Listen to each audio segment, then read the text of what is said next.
शाळेत असल्यापासूनच मी अभ्यासात हुशार होतो. सतत नंबर येत असे माझा. त्यामुळे माझे सगळीकडे कौतुकही जास्तच होत असे. पण याचा अर्थ असा नव्हता की मी बाकी गोष्टीत हुशार नव्हतो.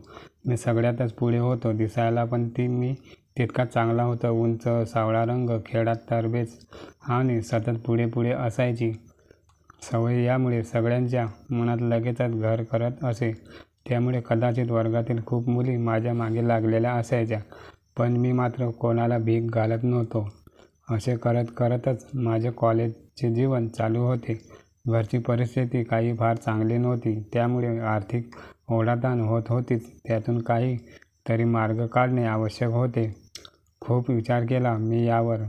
तेव्हा एक गोष्ट माझ्या लक्षात आली. माझे हस्ताक्षर खूपच चांगले होते. मी लिहिलेले वाचताना लोक म्हणायचे की जणू काही टायपिंगचं केलं आहे असं वाटते. त्यामुळे मी हस्ताक्षरचा क्लास चालू करायला ठरवले. त्यानुसार मी क्लास चालू केला आणि बघता बघता मला खूपच आणि अपेक्षेपेक्षा जास्त प्रतिसाद मिळाला. खूप लहान मुले आणि मुली माझ्याकडे क्लासला येत होती. बऱ्यापैकी मला 4 पैसे पण मिळू लागले होते. दिवस चांगले चालू होते माझे तसे. एके दिवशी मी दुपारी काही काम नव्हते म्हणून निवांत बसलो होतो. तेव्हा अचानक एक मुलगी आली माझ्या क्लासमध्ये. साधारण 24 वर्षाची असेल ती. खूपच देखणी होती ती. गोरी तर होतीच ती, पण तिची शरीरयष्टी एखाद्या नटीला लाजवेल अशी होती. सलवार कमीजमध्ये आलेल्या त्या मुलीला बघून मी डोळे वटारूनच बघू लागलो. हिरव्या रंगाच्या तंग सलवार कमीजमध्ये तिची फिगर उठून दिसत होती. तिच्या ड्रेसचे फिटिंग खूपच चांगले होते. त्यामुळे तिच्या छातीचा घेर उठून दिसत होता. तोतापुरी आंबे ठेवल्यासारखे तिच्या छातीचे शेप बाहेर आले होते. त्यातून तिच्याचे दर्शन देखील होत होते मला. तिची लेगी खूपच घट्ट असल्याने ती चिटकून बसली होती.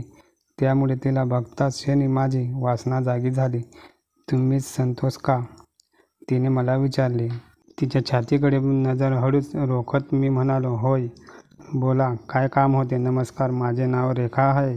मी कॉलेजला शिकते, पण माझे हस्ताक्षर खूपच बेकार आहे म्हणून तुमच्याकडे क्लास लावायला मी आले आहे, ती मला म्हणाली. आजवर माझ्याकडे सगळी लहान मुलेच होती.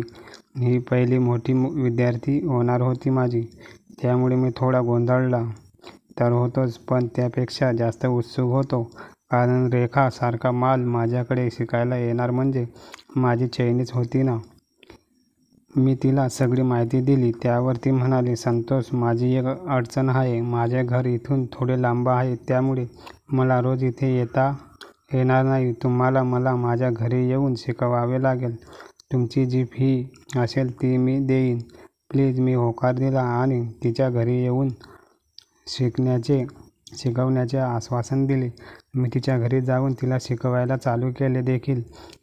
रेखा आणि तिची आई दोघीच घरी राहत होत्या.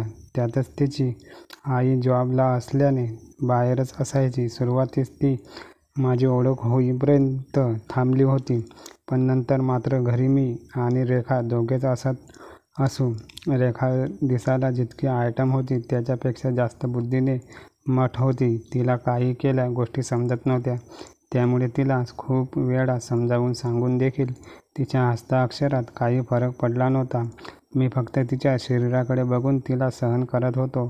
तिची छाती बघून माझा केळ मला शांत बसू देत नव्हता. मी तिला माझ्या डोळ्याने रोज करत होतो. बाकी वागण्यात म्हणालात तर ती खूपच बिनधास्त होती. आता तर आमची चांगलीच ओळख झाली होती. त्यामुळे ती माझ्याशी नको तितकी जवळीक करत होती.